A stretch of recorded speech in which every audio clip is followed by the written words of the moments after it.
namatay si Helena Alfonso. Pinatay siya ni Velma Imperial pagkatapos ng magsumbong na nirape siya ni Eddie Imperial. Papaisip lang ako ng mga sinabi ni Shari. I have nothing to do with Helena's death. It was a suicide! That's right.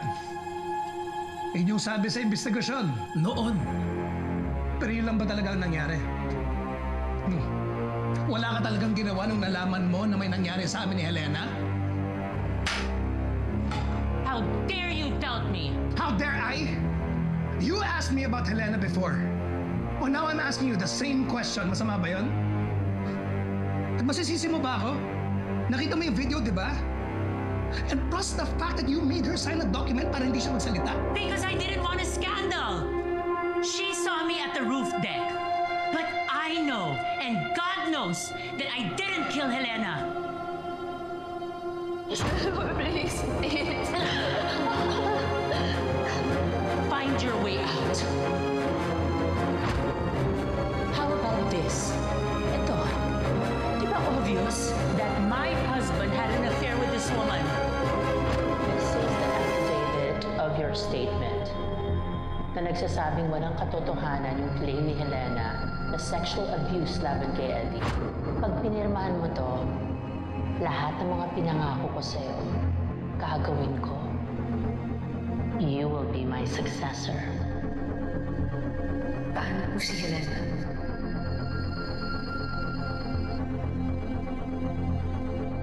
Don't trust her. You know what? You're supposed to protect me the way I protected you and the way I believed in you nung pinagbintangan ka ni Helena.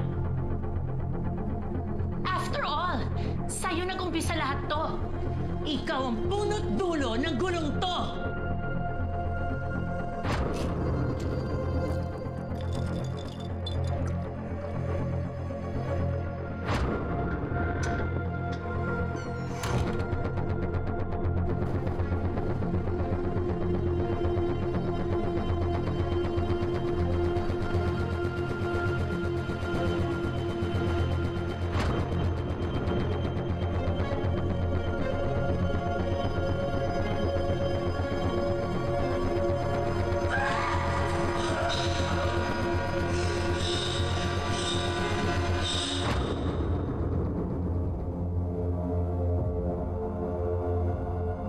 Saan mo nakuha to? Kaya ibabalik ko sa iyong tanong. You know I watched the video, right? Kaya hindi na ako magbubulag-bulagan pa.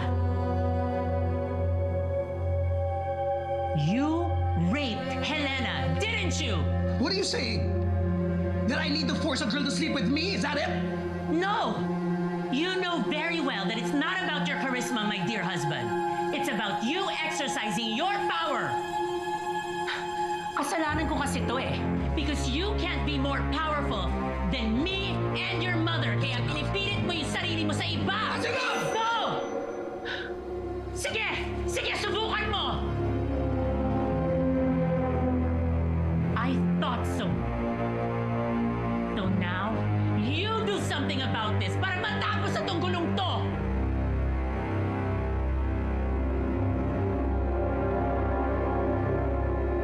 Magiging CEO ka ng Velma Beauty? Reen, you're a big idiot if you do not take that offer.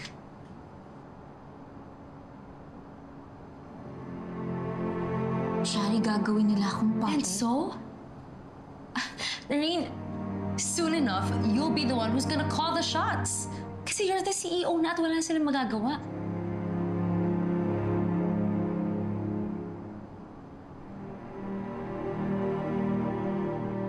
Reen, hindi ba ito yung pangarap mo?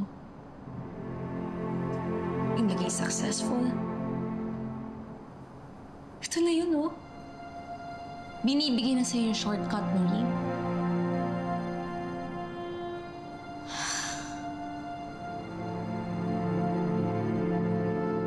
At Marine, gawin mong abutin yung hindi naabot ng ate mo. Ano Nagustuhan niya yung pitch mo.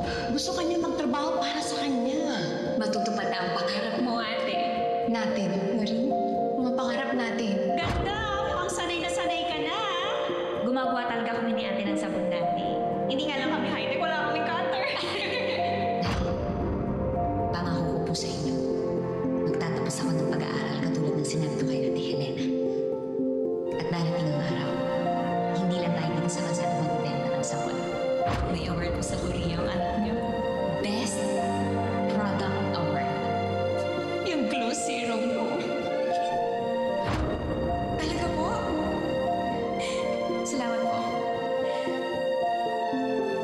Parang good news, ah. Sekretarya yun ni Miss Velma Imperial. Gusto raw akong mamili para sa isang job offer.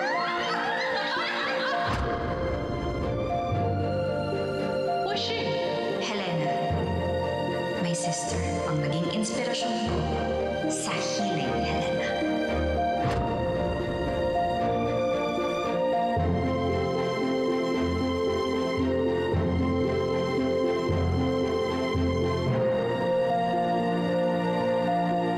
I want someone to replace Velma as the new CEO.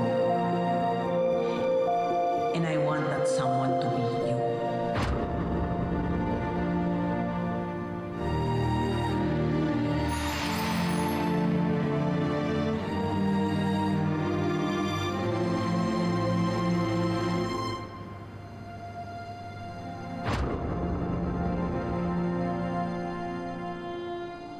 Pwes gawin natin ng magkasama. Sa'yo nang galing. Soon enough, I'll be able to call the shots. At isa sa mga shots na gusto ko ay ang nasa tabi kita. Kung gusto nating pabagsakin si Miss Velma, tatanggapin ko yung offer. Only if papayag ka na maging partner ko.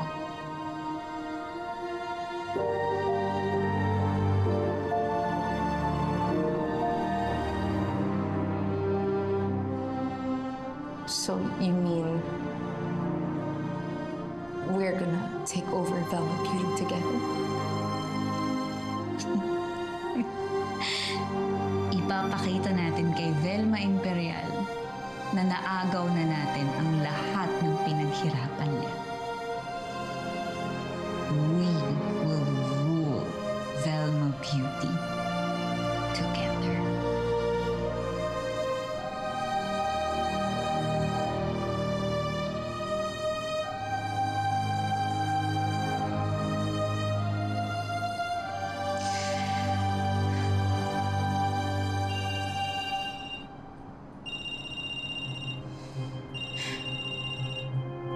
Hello, Migoy?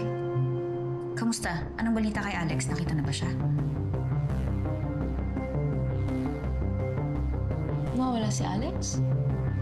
Migoy, anong sabi mo? Noreen, what's happening? Ha?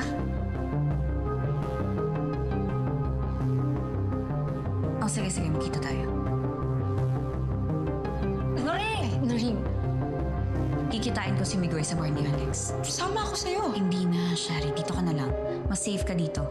Nandito si Tatay Chief at marami kang kasama. Mababantayan ka ng mabuti. Pero Noreen, Shari, please makinig ka muna sa akin. Ako nang bahala.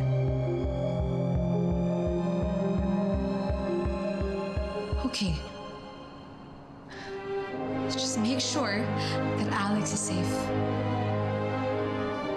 Please, bring him